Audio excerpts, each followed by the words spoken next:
All right, welcome to QuaranCon, everyone. If this is the first panel you're watching, then I have a couple of things to let you know. First off, there is a book sale running throughout QuaranCon where you can get some of the novels written by the authors in this panel and many of the other authors involved in the con for 99 cents or free. So definitely check it out. It's on the QuaranCon website, QuaranCon2022.com. We also have a code of conduct up there, which you can find on the website. And I encourage you to check out the other panels, the anthology, and the merchandise available. So without further ado, let's get on with the panel. We're talking today about positive representations of mental health, and we're going to start with some introductions. My name is Rachel Emma Shaw, and here with me are Stephen, Aryan, AK, Carol Park, Ginger Smith, and GD Penman. Unfortunately, Rob J. Hayes has not been able to make it for mental health reasons, so we're wishing him well, but we're very grateful for GD for joining us. It's really super last minute, so thank you. You've saved us. I'm in the middle of eating my tea. So let's start with a question about your books. I'm going to ask you to give me an example of a book that you've got that has included mental health in some way or another. Let's start with Ginger. Oh, okay. So a book that I've written that includes mental health.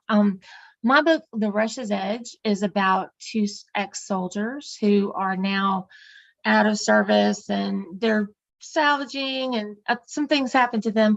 But the mental health representation in the book is kind of looking at how veterans, what they need after war to kind of make it, because I did a lot of research into PTSD, and my dad was a veteran and he had some mental health, struggles. And so that's kind of how I got interested in it. So in there, I try to give a really accurate picture of what soldiers, are like when they come back to the real world after war. That's really cool. Okay, how about you? My entire Inheritance series features characters with a variety of mental health issues, predominantly the CSA survivor with complex PTSD, depersonalization, derealization disorder, and a couple of other comorbidities. Another character who has severe self-worth and self-image issues, one side character with a undiagnosed and unmedicated ADHD, and so on. And they're all complete disasters, bless them. But aren't we all? They sound really lovable. Oh, Carol, how about you? Sort of like AK said, my entire Heretic Gods series deals a lot with it, just because the characters in them have experienced a lot of trauma in their pasts. Sweetblade, which is a standalone about one particular character, deals very heavily with it, though, because one character has a pretty miserable past and she does not deal with it in healthy ways. But I wrestle with that in her standalone novel, as well as in then the rest of the series, in dealing with that realistically, as well as finding some hope in that as well. So, Stephen? A couple of books. Blood Mage has someone who's bipolar, and my current book at the moment, The Coward, is not a spoiler, it's part of the setup of the story. It's someone who went on an adventure 10 years ago, came back, and ended up with PTSD, and then being asked to go again after trying to cope and get through the trauma of it and what happened to them. And now they have to go out, they're asked to go and do it again and save the day, and he just really doesn't want to go, hence the title.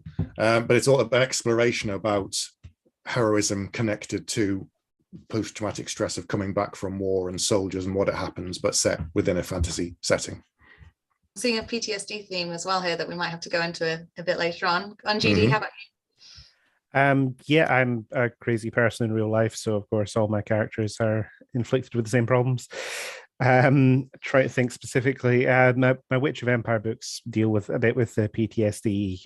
The main character in that was a soldier before she retired, and the way that she copes with it's maybe a little bit different from the traditional path, but it's still quite miserable.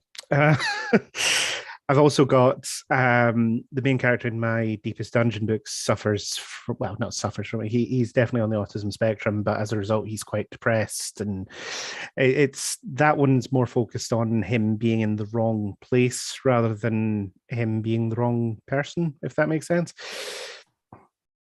Cool. So, I mean, we've got a great selection here. So I'm going to open this up. Feel free, everyone, just to jump in whenever. I'm not going to call out your names. But so why is it important that we, as authors, get mental health representation right in our books? Because if we don't, we can hurt someone. I think too, it's good to normalize, the mental health struggles that people don't see, and by making that more visible in fiction, that's kind of a way to get it out there. There's a lot of stigma attached to it, but it's had so many forms of what we now call PTSD. Goes back to, and has different names. Go back to World War I and II, and they call it shell shock because they didn't understand it. They didn't have the psychology and psychoanalysis and psychiatrists today that they had back then. So you talk about some of them. I mean, Patrick Stewart very famously talked about his father, who was very abusive, and it was only later he found out that his father saw horrible things during the war. It didn't excuse the behavior that he suffered as a child, but his father had seen some awful things and basically came back a fractured man, and was because of what they called shell shock. So he's very much a proponent of good mental health, and it's just normalizing it amongst people, because we've the last 30 years, 40 years, we've seen so many different wars, small and large and ongoing now, and there are people that will come back from it damaged, and they need to be able to be accepted, find a way to heal and reintegrate with society. So the more we talk about it, the more normal it becomes, hopefully. I think the finding the way to heal too is often brushed over. Sometimes it becomes a 30-minute sitcom. Something happens and somehow by the end everything's resolved. And I think it's important to really wrestle with what a long process, and sometimes a lifetime of a process of wrestling with and coping with mental health issues, and dealing with that authentically in our books is, I think, critical, where people just think it's something that is not actually, it's an invisible thing that people don't understand. And so I think it is important to wrestle with it authentically. Yeah. GD, you got any thoughts? GD, do you want to join in? Yeah, sorry, I was so I'm trying not to talk over anyone. I think a lot of us have probably dealt with real life mental issues, and I think the fact that the vast majority of the people that we have to deal with who have never experienced that this is a way to sort of inject awareness into them is through fiction. Because, you saw a lot of this back in the 70s where people try to talk about racism by saying, don't be mean to the snake men. It's the same thing, except we're not quite so willing to be called snake people on the inside. Without any representation, we're just going to go on having the mental illness being the domain of villains and stories, which means that kids are going to grow up thinking if they have a mental illness, they're destined to be an evil person. And that's not the healthiest path for them. It's great to see almost a pride in what all of you are saying about the impact we can have in helping to normalize these. So, it's really challenging to write about mental health issues, to portray them accurately, but how do you find it when it's not a mental health condition, you have direct experience either through yourself or through someone close from you going through? Do you ever feel a reluctance to write about that kind of story? If I don't feel like I can do it justice, I'm not going to write it. And I feel like, especially with something like this, without having a personal connection to the illness, it's very difficult to represent things in a realistic way.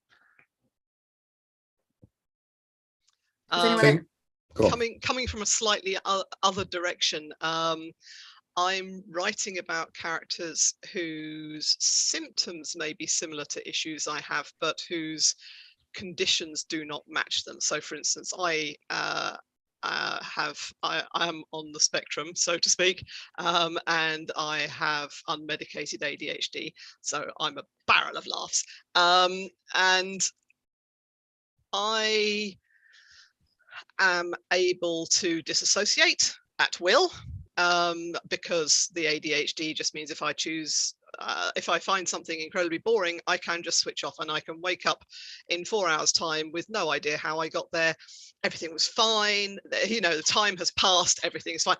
And so that's the experience I've drawn on for the depersonalization, derealization. And I've done an awful lot of research to make sure I'm picking and choosing the bits of my experience that fit. And I've gone to a friend who has this problem for the bits that I'm less sure about. And I have to give, so I do obviously have sensitivity readers, and I have to give out a score 1 to 10 per chapter of how risky I think this chapter is for them to read. And so if it comes back to me with like, you gave me a 6 out of 10 and actually that was about right, and they're okay with what I wrote, we're gravy, everything's good. If they come back and they say, oh my God, what the hell are you doing? You've just traumatized me again. I'm doing it wrong. Thankfully, that's never happened. But yeah, I find if I don't know a thing, I'm going to go to someone who does, and I'm going to make sure that they're okay reading what I've just written. Makes sense. Anyone else? Do you guys, has anyone else tried to write about a condition that you don't have? And what steps did you take to really portray it accurately? I did a lot of research into what happens when soldiers come back to the real world after, being in war and having that closeness with military units. And then they come home and no one has their back. It's very lonely. And so I really wanted to understand that. And I did some reading. A man named Sebastian Younger, who was he's a journalist. He was for 15 months, he lived in Afghanistan with a group of soldiers, and he writes about that and what that was like. And there's some really great, like he did a TED talk that was amazing. And so I did a lot of reading. I did a lot of, investigation, and then I have my personal, connection with my dad and knowing what he went through being a Vietnam veteran. He did not have anybody to have his back. So it was kind of interesting to investigate. In investigating for my book, I actually learned a lot about what he was probably going through. So, but yeah, you've got to read like personal accounts or talk to somebody who's actually been through it for sure. Absolutely. And of course, mental health isn't a monolith either. What someone close to you says is the effect of their condition is not going to be the same for everyone. Right. Really good point. It's good to have a wide variety. Good. It's a good point that Ginger made, because it's not just soldiers. Obviously, they are the ones on the front line. But my research, like her, I did research into PTSD. A lot of the times, there's doctors and nurses who are out there on the front line, saving people, Red Cross or Sans Frontières or something. But equally, the journalists, they're the ones who are out there bringing us the stories, showing us what's going on.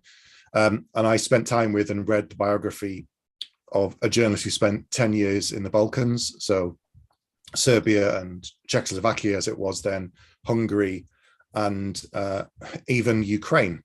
And he was there, spent many years there. So over the course of 10 years, he saw all sorts of atrocities and basically just came back completely with PTSD. And he wrote about his experiences, and I ended up meeting him and talking to him a few times. So it's things like that. So I don't have PTSD. I haven't ever been a soldier. I'll probably never be a soldier. But I've spoken to people and done as much research as I can. I'm probably still going to get it wrong, but I accept that because it isn't firsthand experience. And you just do the best you can with whatever you've got, knowing that, you'll probably get something wrong, but at least you tried, rather than just going, yeah, I think it's this, and just having a go, just kind of, that sounds about right. So as long as you've tried and you've done some due diligence, I think that's what's important. Absolutely. I think if you're willing to put your hands up and say, I'm going to make mistakes and I'm going to try and do better when you tell me what I've done wrong, there's not much more the readers can ask for. But I do think it's an interesting thread that we're talking about PTSD only in the context of people who've been in military conflict and all the rest of it, when it's such a widespread issue with people just living civilian life as well. I mean, so many SA survivors and all the rest of it are shaped by their PTSD. And well, that's because it. I mean, my central, one of my main characters, he's never been in a war zone. He's a survivor of sexual assault. And he has complex PTSD because it went on for so long. And I think it's absolutely vital that we have stories like that as well, where it's not just saying only soldiers get PTSD, because there's so many people out there who don't even realize what's happening to them because they have never seen that representation. I mean, these are all fantastic points. Carol, before I move on, if you got anything to add? I think the points everybody has made have been, great. I think definitely reading firsthand material from people, talking to people is critical, and trying to understand people who've actually been through things that I haven't personally. I tend to gravitate toward depression and anxiety, I think because I have experience with that. But my characters wrestle with that in a much more extreme way than I ever have. And so I do still, even then, read a lot about, and not just like official sources, but, forums, and just trying to understand when people are reaching out and what they're saying and how they're feeling, to make sure that I'm trying my best to get it right. Understanding, as also people have said, that everyone is different and experiences things in different ways. So to touch on a point that AK mentioned, really, so you were saying about the damage that you can do to, because you were saying you had your readers rating the story and this kind of thing, and it's a really important question. This, where is the line between realistically depicting a mental health condition and potentially triggering a reader? What are the steps can we take as authors to make sure that we are conscious of our readers' mental health? I think the primary step that we can take, as Stephen was discussing, is making it authentic. Because if we treat it like, so often it's a backstory thing, isn't it? It's just, and they've got trauma, and then we go for the 3-minute sitcom therapy session that fixes everything. And I think that is harmful. That is going to upset readers. That's going to hurt readers. If we show readers characters who have the same struggle, or similar struggles that are well represented to the best of our ability, then readers, I have an awful lot of readers who email me to say thank you, because they have never seen someone, and it's heartbreaking, it's awful, because I write some horrible stuff, and readers are emailing me to say that they have been through that stuff and they have never before seen it represented, and they are grateful. And as far as I'm concerned, that means I've done it right. I've had the same thing happen to me. I've Yeah. had soldiers email me and ask me where I served, and I said I didn't, but thank you for being very complimentary of depictions. So I think you're right about the realism. You have to really, try to make it as authentic and realistic as possible. But I don't know. I haven't made it like the crux of the book. Like I always make it kind of, but it always feeds into the theme. It's not just there to be trauma for trauma's sake. Yeah. I think that's when, you run into trouble with that. Yeah, I think if you are respectful in your handling, that comes across very, very obviously to a reader. Absolutely. And do you think that the realism can be a form of healing almost for the readers then? Yes, absolutely. Readers who have endured horrible trauma are able to use fiction to process and to handle in a controlled manner, because obviously one of the large causes of PTSD and CPTSD is the fact that there was nothing under their control whatsoever. It just happened and they were there. And so being able to go into something knowing that it's safe, it's a way to process things, it's a way to maybe like confront their own things, or at least to empathize with a character and be like, yeah, no, we're doing the same thing together, yeah. Autocomplete. ADHD kicked in, sentence ran away. I'd love to keep going into PTSD, but I also want to just throw out the question, are there any particular aspects of mental health that you think are underrepresented? And this may be because, as authors, there can be a reluctance to talk about things, to write about things that aren't, that you haven't experience of, but does that mean that the rarer mental health conditions don't get the representation that they need and don't get that normalization that we can bring to the genre? Most Love likely. to hear your thoughts. No, is anyone, I don't know, is there any type of mental health in particular that, any aspects of it that you'd love to see represented more in the genre? Yeah, it's a tough one, that. I should give you time. It's difficult in general because so many books that are touching on these subjects can be quite heavy going for people, especially people that have been through things themselves. I mean, I think the big problem is there are conditions that aren't discussed as frequently, but that's because every time there has been representation, it's been bloody awful. And that's what you talk about schizophrenia and dissociative identity and all the rest of it, and the way that they're treated like magic powers in some stories. I mean, I remember one of the first representations I ever saw of dissociative identity was back in David Gemmel's book, where there was someone who had a demonic spirit trapped in his body, but no, that's just David Gemmel trying to write mental health. And it just didn't quite hit the mark. Yeah. Anyone else? Have you got almost I don't want to name and shame authors, but like an example that has stuck with you over the years of a type of mental health representation that was done really badly that you'd love the opportunity to correct, maybe? I'm with GD. I think DID is one of the most poorly represented mental health struggles that is available to popular media. And I know at the time of filming, we're only 2 episodes into Moon Knight, but so far so good. But I absolutely love the Doom Patrol series, but Jane is a great example of DID as a whole bunch of superpowers inhabiting the same body, inhabiting the same body. I mean, I quite like how they handle the construct of her DID, but it's unfortunate that they decided to do it in that way. But again, that's just comics in general have handled this stuff that's terribly. The source material, really, isn't it? So, but yeah, and quite often with DID, actually, it's the bad guy. Yep, of course. Or more frequently outside of the fantasy genre, it's the good guy who it turns out was actually the bad guy all along. All along. Yeah, mental health as a twist ending is not you see that so often particularly in horror stories and all the rest of it, where that's the twist. Actually, it's just the person's crazy. Are we seeing a shift away from that, do you think we're seeing more authors recognize that mental health isn't just the villain, or is that something we're still unfortunately seeing a lot of?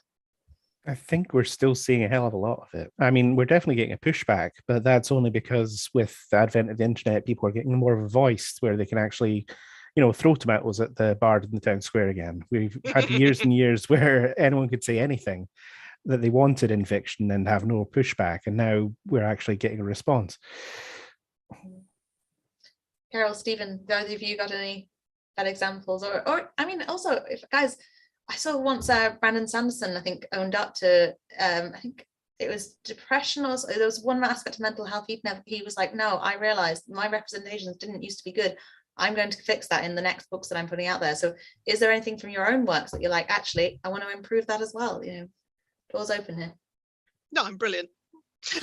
Yeah, we're perfect in every way. What else you got? I think more representation of people with depression would be good. I don't see that done very often. I think part of the difficulties of representing some mental health conditions in science fiction and fantasy, probably fantasy more, is that you'll have a blacksmith, you'll have an apothecary, you won't have a psychiatrist in a fantasy book. They won't understand medication and all this kind of stuff, or techniques. It's not part of the system because the society hasn't developed to that level. So you're more likely to get someone who's just seen as moody. But I think if it's understood by the other characters that that this person has mood swings, or they have like black days, and they know to give them space on those black days, and then they know that they'll come out of it. So it's talking about it in a responsible way without being saying, oh, well, I'm going to create a character who's a psychiatrist who can help them and give them medication and stuff. And it just, in science fiction, if technology is so advanced and everything else is so advanced, they'll have all of that and more and so on. But when you're still poking people with swords in fantasy, it's a little bit more difficult. So I've got a couple. I mean, my counterpoint to that is, as an author writing fantasy, you are literally creating the entire world. So you can create a world in which respect and understanding of people's mental health was a thing that did come along quite soon. Even if there's no cures for anything, you can have a society that openly accepts people who are different. You can have a society that openly accepts people who are queer, people who are not the same color, people who have a different faith. You know, you as the person building the world have complete control over which Lego bricks you choose to install. Of course, if you've got magic in your world, you can have magic instead of pharmaceuticals. You absolutely can, but the problem is when you introduce a world where none of these problems exist, it means you don't get to interrogate any of those problems. And the danger with magic is you can say, oh, well, there you go, I've just fixed it now. And you're like, now you're not actually dealing with it. Now you're just saying, absolutely. I'm just saying that we don't have to take it as a given that all fantasy has to leave people suffering from mental health issues with no symptoms. I mean, like Joe Abercrombie's First Law trilogy, we've got the amazing Logan Ninefingers, who at every single turn, anyone who knows him in his previous life goes, that man is moon touched and you need to stay away from him. And then in book 3, he proves that he is completely bonkers, and in a fight he will lose track of who is his friend and who is his enemy, and he will just slaughter anyone he's near. And I have seen fan readers of that trilogy go absolutely bonkers on Reddit because they're going, oh, but he killed his friends. Where did that come? That came out of nowhere. And like, you've had 2.5 entire books where everyone around him has said, watch out for this guy. He's bonkers and he will kill you in a fight as much as he will kill his enemies. Absolutely. I think. Go on. Oh, sorry, go on. I love the points that have been here, and I actually wanted to delve a little bit further into a couple of them. First of all, it was like the AK and what Stephen was saying. It's almost two different sides of how we as authors can approach world building, isn't it? When it comes to mental health, you can either say, yes, I'm going to create a world that is maybe more realistic to how it was for our history, or you can say, no, I'm going to create an alternate world. And I'd love to delve more into this point, because we are fantasy authors, but we can do both. So what kind of differences do you think this can lead to by taking different, which approach do you like to take, and why is what I'm basically trying to ask here. I have characters in the Coward that have not just PTSD, but one of them does suffer from what the others know as black moods. That's all they describe it as. And they know that he goes into a funk for a couple of days, kind of leave him alone. And it's just accepted that that's a part of who he is. There isn't a fix. There isn't a, oh, we'll have this and it'll be all right. And like you said, the 3-second thing, 3-minute kind of montage. He's better now. Yay! It's just, no, this is something that this guy has lived with his entire life. And some of the other ones are suffering from various things, and they treat them in different ways. So one of them is a drug addict, and he uses that to cope with the PTSD. Another one who's depressed is left alone because they've told him, someone else who joins them, when this happens, stay away from a few days, he'll come out of it, and then he'll be back to how he was before, and then we carry on. And so it's acknowledging it, that the characters know it's part of who their makeup is. They don't need to be fixed. It's not about fixing them and making them right again. It's just a part of that person's, that character's personality. So that's one way I've gone around it. I think that's a really interesting point. Oh, sorry, go on, Ginger. Oh, that's okay. I was going to say, in the manuscript that I'm querying right now, the main character has anxiety, and she suffers from panic attacks, and by the end of it, she's not fixed. I mean, she has overcome odds and overcome the conflict, but it's still there. It's something you have to deal with, because sometimes there's not a fix for every mental health issue. Absolutely. You can live with it. Sorry, go ahead. I was going to say, much like you're saying, Ginger, that is something that I tried to and am in the process of writing in my own books right now, as I'm finishing up a trilogy that has dealt with this one particular character who has had very severe depression and issues. And she knows she's not well. People around her know she's not well. They don't have terms for these things. But one of the ways in which I deal with that is as she's working through that as part of the rest of the plot and everything. It's not the whole of the book, but that's part of her character arc. The people are around her who care about her and who, who allow her to be her. And by the end of the book, by the end of the trilogy, I mean, I intend on making it very clear that she's not fixed, right? There's no fixing. She has walked and perhaps found ways to cope that are much more healthy than she used to have.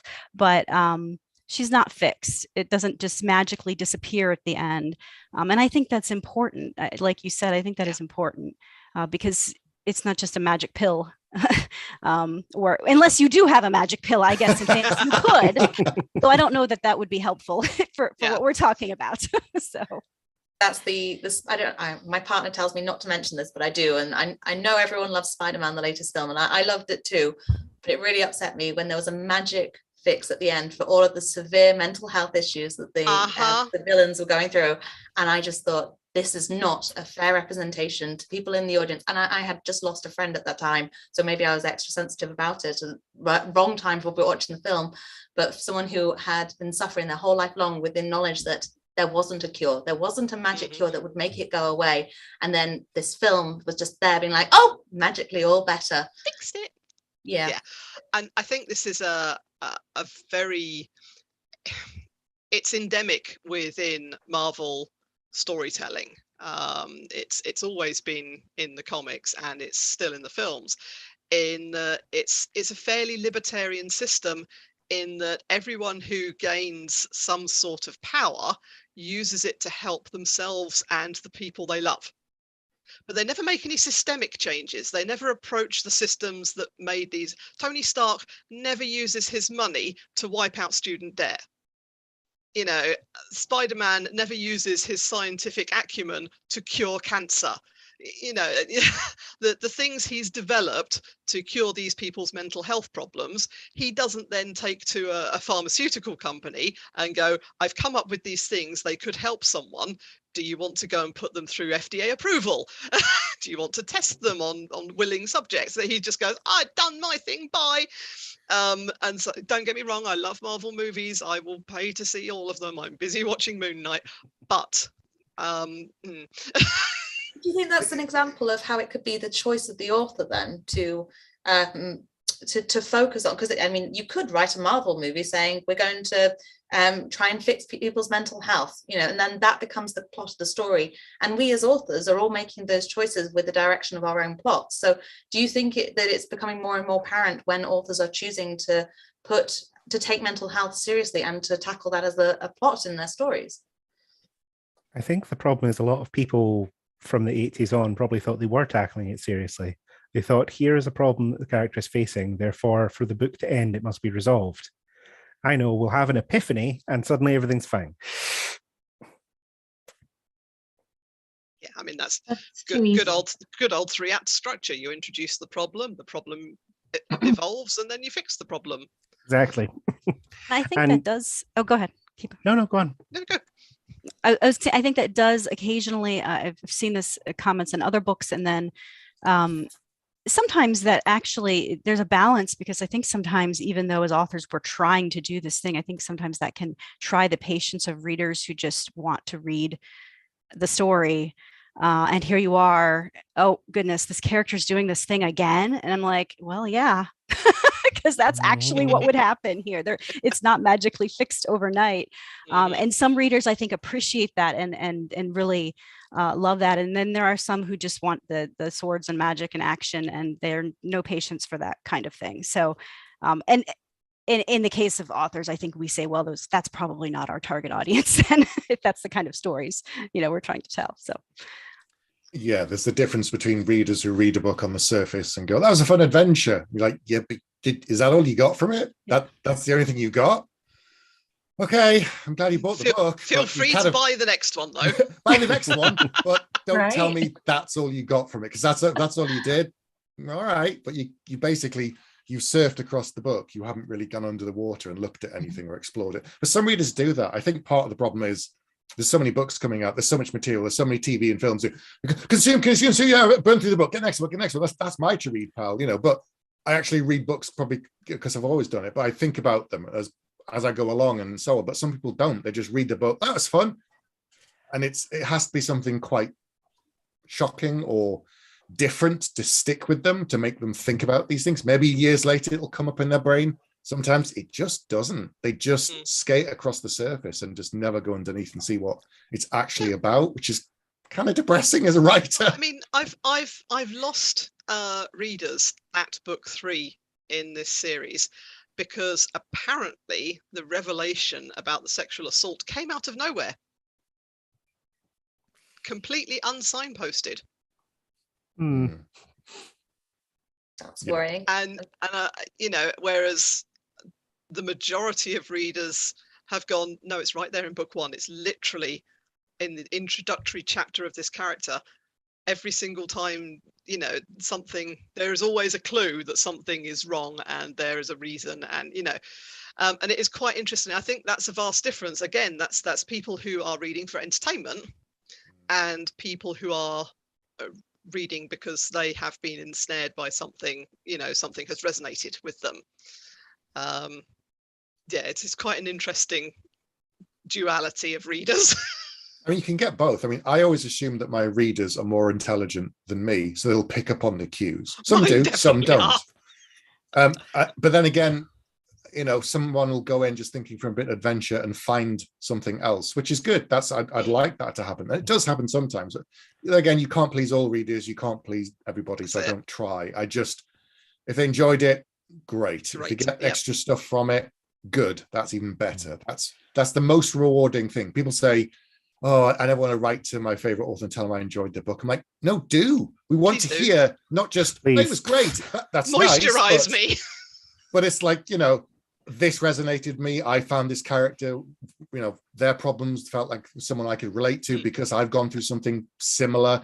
That's the kind of thing that makes it incredibly rewarding, to take the time to do the research, to put all this kind of characters in, whether it's mental health or something else, and someone to turn around and say, oh, have you served in the army because this resonated with me? I'm like, no, but thank you. I'm glad it worked. I'm glad you found something that is familiar.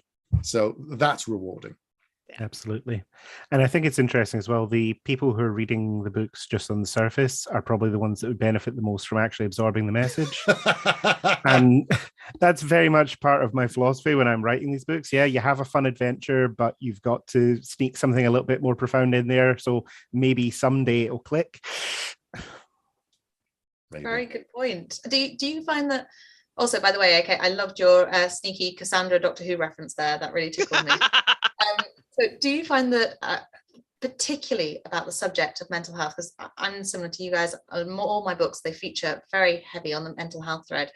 And I remember the shock when I first published, because there was almost a split in the audience. It was almost 50-50 really. Some people were really behind the messaging that I was putting into the book, and the others were like, I don't read fantasy for this purpose. And I didn't know at the time, I was quite naive as an author going into it, that this was a battle I would have to face in the genre. And I think it's sad that authors wanting to positively represent mental health do come across this. Is it something that took you by surprise? How do you think it compares to other battles being fought in SFF, you know, of us trying to get things represented positively? Well, it's the same people who hate all representation, isn't it? It's, what was it called? The sad puppies or whatever. It's that militant wing that say, all we want is a story about a spaceship and a sword and a dragon and a laser. That's it. I think the best... You know, the second the phrase, why are you telling me that it's queer? Why are you telling me it's got mental health in it? Why are you telling me it's got people of color in it? Why are you telling me the author is black? Why are you telling me? All that matters is whether or not it's a good story. Red alert, red alert. Yeah. I was going to say that the best science fiction and fantasy for me is stuff that holds up a mirror to our world and tells a story askew. So if everybody in the book looks the same, talks the same, acts the same, gets on, one, it's really dull because there's no conflict, and two, it's not realistic even within the setting you've created, unless they're all clones, and then they're again, that start deviating and changing. So I've had comments negative about mental health, but I've had other things come back to me like, why did you make this character a lesbian? It didn't add anything to the story.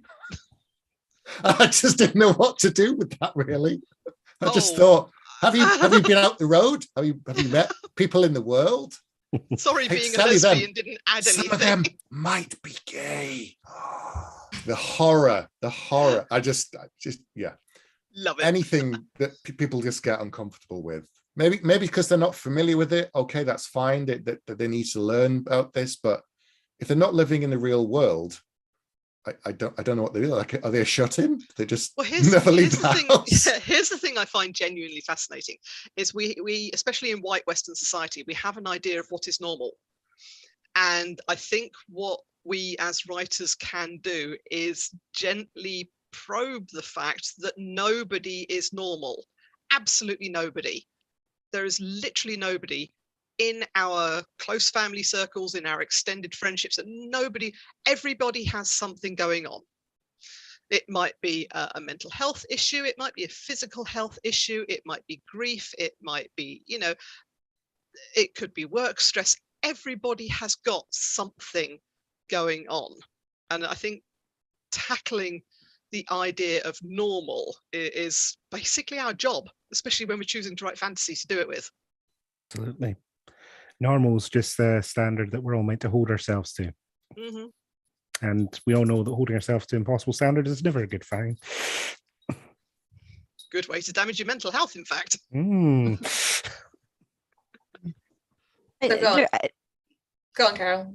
There is, there's certainly nothing wrong with just wanting a book that is just an adventure, sword, and sorcery, and that's just what you need right at that moment. I don't want to suggest that there's some disparaging of that or whatever. Sometimes I need that, especially right now. Sometimes I find myself gravitating toward more light and fluffy stuff just because I need a break. But at the same time, I do find that the books that stick with me the most often are the ones that do have those themes beyond just the adventure, which can be fun, but then also if I've taken something else from it, that's going to stick with me. I'm going to remember it. Oh yes, that book had a really great way of representing this, or dealt with this mental health issue, that's going to be something that I remember when 2 years have passed and I've read, dozens more books. So I just wanted to say that there's nothing wrong with just reading a random adventure. No. We're going on a quest story, of course. That's fun, absolutely, right? No. That's most of what I write, to be honest. So I'm right there with you. So. But at the same time, I'm waving my hand over here, going, "Look at the dragon! Look at the dragon!" And I'm sticking the knife around their backs. I'm going to make a leap here that all of us read a lot of books, probably more than most normal people. But there are a lot of people that just normal. Are we doing that again? There are a lot of people that will only read a couple of books a year. Like, they're going on holiday, they run through the airport, they pick up a book, and they want something, maybe they want something fluffy, a nice romance, something cuddly, and that was fun, I enjoyed that. Or they want an adventure book. And, I'm the same. Sometimes I just want to see Jack Reacher punch the crap out of people a lot. A lot. A lot. I love the new show. Anyway, not connected to this panel.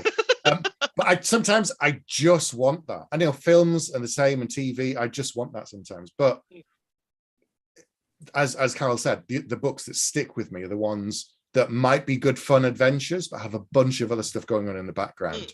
And as long as they're not preaching at me, they can, they sneak things in. That's really good. It's when a book becomes that's what I'm saying. Yeah, it's when a book becomes too preachy, I will put it down. If the core of the message, if the core of the book is a message wrapped very thinly around a very thin story, I'm not interested in that kind of book. Are you telling me that Wizard's First Rule didn't do it for you? I haven't read it, but I've heard a lot of criticism. You lucky bastard. I've heard a lot of criticism. I've never read it, so I can't comment on it. Sorry. Sensible. I think everyone's right about about it's great to have a good story and a fun plot, but it's the internal what's going on with the characters that keep me interested and make that story stick with me too. So go on then, what top tips would you give to new authors who are thinking of tackling mental health topics in their books, who gone things that you wish you'd been told when you were first coming out there with it? Run. Yeah, don't do it. Write light, fluffy romances or wizard stories that people like and will buy on their way through the airport. Yep. And then get Stephen's agent to sell them, because God, he's doing amazing.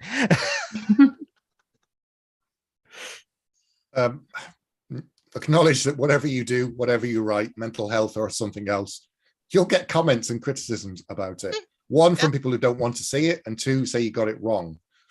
But as we've said, if you've tried your best and you've done your research, and you'll just try and do better next time. You know, if you can get a source, someone who's, you know, either directly has suffered from this thing or whatever this thing is, great. If you can't, and someone comes, you say you've got it wrong, like, right, now you're my source. Next time I do it, I'm going to call on you. Oh, look what you've done now. Now they've got a job. Now you've got a job. Brilliant. Okay. And then so I've done other things, like I've never, I'm not a blacksmith. That's not my job. But all of my books of fantasy, they've all got swords in, they've all got blacksmiths in. I got a load of stuff wrong. And then I spent a day in a forge making a sword. So I apologized to the blacksmiths and said, I will do better. I will do better next time. And they said, all right. So, I learned and I moved on. What, are you telling me you just didn't sit down and watch four seasons of Forged in Fire over I watched 17 seasons of Forged in Fire, but that didn't help me as much as sweating in a tin shed for 12 hours. I do like that in the same conversation, Stephen said that you don't get contacted enough by people saying how great, you want more compliments about your books. And then you've also said that when they do get in contact, you adopt them in and be like, right, I'm going to use you for... In fact, it could be a resource. Yeah, policy resource. I've co-opted readers who are pharmacists. I've co-opted readers who are experts in the language I need something translated into. They come up to me and I'm like, you are mine now. Speaking of forging swords. Is that one of those author things, like when I meet someone and I find out they have some really strange, or not strange, but something really unique that they do, and I think, oh, I'm going to keep that in mind in case I have questions about that one day. Your number. Can I have your number, please? Why? Like weird things authors do. I don't know about you guys, but I just had a great business idea. Tinder for authors, but with beta readers. This is going to make it, right? I'll get you hooked up, guys. Match me with a paramedic. Special skills. Yes. Oh, that'd be good. Mm-hmm. So you guys have been mentioning, quite interestingly, lots of different genres as well. Have you got any insights into how fantasy and science fiction are doing about the representation of mental health in comparison to other genres, and why you think there might be any differences there? I mean, we're doing better than horror, but that's like saying, we're the fastest runner with no legs. So it's romance does it better. Vastly better, because so much of a romance story is about internal lives anyway. Sorry, there's a cat walking past. Beyond romance, thrillers still fall into a lot of the same problems that horror have, where they're just using it as a tool to make a villain or whatever else, or for their twist. So I'm just checking my bookshelves to see if I've got anything that immediately leaps out at me, but all of it is non-fiction about British fairy tales. Good times. Also not great for the mental health representation, but still good times. No, especially when you consider that fairies were potentially, especially changelings, an allegory for autistic people. So that's not a human, that's a fairy that was swapped out for my child. Really? Are you sure? Are you? So yeah. That's fascinating. Oh, I'd love to know if there are more fairy tales that are allegories in that sense. That's really interesting to know. Basically, there are theories that a lot of, particularly British fairy tales, and by extension, a lot of European fairy tales, that are ways of handling neurodiverse people in our lives when we have no other language to explain them with. So especially when it comes to fae mythology, because they are so otherworldly and inhuman and alien in standard autism language. This kid keeps making weird noises, therefore it's a fairy. This kid ate my sofa, it's a fairy. But yeah, and so there's, I certainly can't speak to Asian mythology, especially not, you know, demons with buttholes, eyes in their butthole, because that was definitely an excuse for getting caught with your pants down in an alleyway. No, he lured me down an alleyway and then he bent over and there was an eyeball in his butthole, and I swear that is what happened. Is it, sir? We might be getting a little off topic here. Just a little bit, yeah. What was the question? The question was, Somewhere in the notes, I know it's my responsibility to pull this back on topic. Ginger, as the resident sci-fi Ginger, please. Ginger, please. How do you find sci-fi compares to, I don't know, say fantasy or other genres? You know, I was trying to think of that, trying to get ready for this program and this panel, and I was thinking about like different ones, like for instance, Murderbot. He's, you know, it's part human, but part, you know, of course, robot. But the anxiety of dealing with people, like that just drew me in right away, you know, because I have anxiety issues and with dealing, you know, with unknowns and people like that. And I really thought that did a good job. But I mean, on a whole, I do read, but I'm a teacher as well. So I have a really busy schedule. And sometimes it's a choice between reading and writing, but I'm catching up right now. And so I would assume we're doing a pretty good job, though, when you look at how popular, you know, things like Murderbot are. And then recently I read Winter Song, which I think is more of a YA, but I went into it because to get ready for this panel, because they said that it kind of touched on bipolar disorder, but it was a real light touch. You know, it would have been kind of hard. So, but yeah, I guess that's about all I have to say. I'm sorry. Yeah, no, I mean, but I think you've got a very important point there, in that the area we see the most progression in everything is YA. YA is where we see the better representation of mental health. It's where we see the more diverse characters and casts. We see more diverse authors, and there are books that are shelved in YA that shouldn't be there, but they are there because they are progressive. I agree. I mean, I've read probably more YA science fiction than a lot of other things, and they really do work on the representation and of people with mental illness, I think, because, you know, I know that teenagers go through so many changes, and they go through, you know, so much angst, you know, on their way to being adults, and then you put teenagers in there who are not typical, and you know, so I love that books are reflecting that. I think that's great. I think it's also, by the time we're adults, we're already messed up. You know, if you catch them young enough. Right. Melters sort them out. Stephen, Carol, Stephen, you're the Jack Reacher expert then. Come on. Let me tell you, as someone who is only 6 foot tall, there is no way Jack Reacher can get a full outfit from a thrift store. As someone who's 6'5", the same height as Jack Reacher, I can tell you, that's not possible. Yeah, that's not going to happen. You got a unless you find his tummy tops, obviously. I think it was actually just a tent, and he just tied it around.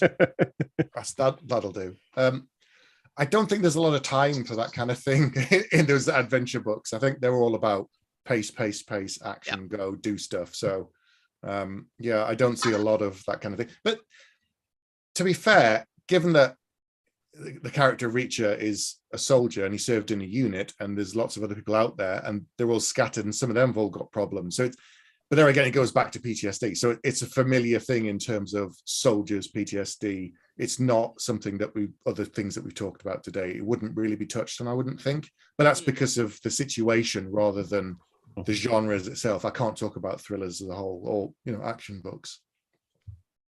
Carol? I don't know. I read mostly fantasy, a little bit of sprinkling of romance and historical, some sci-fi every once in a while. So my hunch would be that the more a genre tends to deal with character, like as a prominent feature, as opposed, probably the more you're going to see that sort of thing. That would be my hunch, because that's where you're gonna, that when you're dealing with character and that's the conflict, that's the struggle, as opposed to whatever external thing, end of the world sort of things are happening, which lends itself to having character struggles, but sometimes fantasy does not always take advantage of. But if the focus is character, I sense that that's going to be where you'll see the best, progress made in this area. That's without just in my reading of books that focus a lot on character, which I really enjoy. So yeah, no, I think they're all really Makes great sense. points.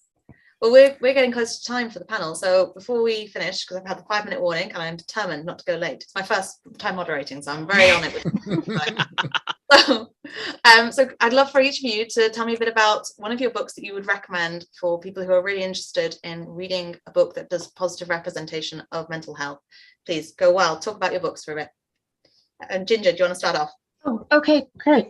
My book is a space opera about two soldiers who, one's a natural born soldier and the other one has been, genetically engineered in a lab and raised by the state to be a soldier. And it's a lot about the how I don't know, of course there's the big, evil government in there, but it's a lot about the character's journey and the friendship between my two main characters really shows, how soldiers need someone to have their back, when they come back to the real world. And I think my genetically engineered character does a really good job he does better at life because of his friend, because someone has his back. And so I think that's what mine's about. So if you like character-driven sci-fi, that The Rush's Edge would be What's it called? Great book. It's called The Rush's Edge. That's great. And it's very character-driven. So that's what gets me going. So I always do that. Yeah. Go on then, AK. I have Horrible Queer Trauma. Oh, that looks great. So it's Horrible Queer Trauma. It's urban fantasy. It's set in San Diego. The next book in the series is coming out on the 27th of May. But book one is currently free in all good and some terrible ebook retailers. Obviously, the paperback is not free. Go to your local independent bookstore and give them all of your money. Very good point. Yeah. Carol. I will mention, let me see here. Hold on, I'm reaching. Okay, so this is a Sweet Blade. Oh, is that really backwards? Backwards for me. I don't know. No, it's you're not. fine It's only for me. All right. It's called Sweet Blade. This is the standalone book that I mentioned earlier, and I talked a little bit about that, which is a backstory of a character from the series itself, and how she kind of ends up the way she is. It's currently on sale in the QuaranCon sale. My only request would be that if someone picks up that book and reads it as their introduction to the series, which you certainly can do, and you don't ever have to read any more of it, I would really love it if people did, because at the end of the day, it's a redemption arc, and that's not how that book ends. Author tears at leaving my character there. So, Stephen. I'd recommend my book, The Coward. It's about a boy who was, when he was 17, went on a great adventure with the 12 greatest heroes, and he's the only one that came back alive. And the story begins 10 years later with him being asked to go out and do it again. But he's like, I really don't want to, because of all the horrible things that he saw, experienced, and he spent 10 years trying to heal. And now they're like, right, something terrible has happened again, and you did it really well last time. Off you go, son. So that's what the book is all about, him going on a grand adventure again and facing his own demons internally, and other things happen. GD? Well, first of all, I can vouch for Carol's Sweet Blade and Stephen's Coward. I've read those already. Very good books. Yeah. AK's is on my Kindle just now because, free. Can't argue with that. well, this has been a bit of a downer, to be honest, talking about mental health and misery. So go and buy my Savage Dominion books. They're stupid and fun. That sounds great. All right. Well, thank you everyone for being on the panel. It's all been incredible hearing you. Thank you to the tech team who are hiding invisibly and have made this all run so smoothly. And thank you to everyone in the audience for watching. So if you want to find out more about the panelists, you can check the bios below. And if you're interested in finding out more about the subject of mental health in fantasy, then I have a YouTube channel, Science and Fantasy, where I've been exploring the topic and it's been really fun. The next panel up, we have starting in half an hour, is on the subject of grief, hope and healing. And it's actually, coincidentally, I will also be in it, along with my fellow authors, Angela Board, Levi Jacob, Insasar Kanani, Crystal Maytar, Quemby Olsen, Carol A. Park, who we've just had here as well. Carol's going to be jumping across too. Kirsten Espinoza Rosero, Clayton Schneider, and the incredible moderator will be Virginia McLean, who I swear does not sleep ever, but she's going to be on there as well. And everyone on the panel contributed to The Alchemy of Sorrow. It's a short story anthology, which is really great. And it will make it also a cathartic read for anyone who's interested in the subject of mental health. So this has been fantastic. Thank you, everyone. See you in a bit. Bye. Thank you. Bye.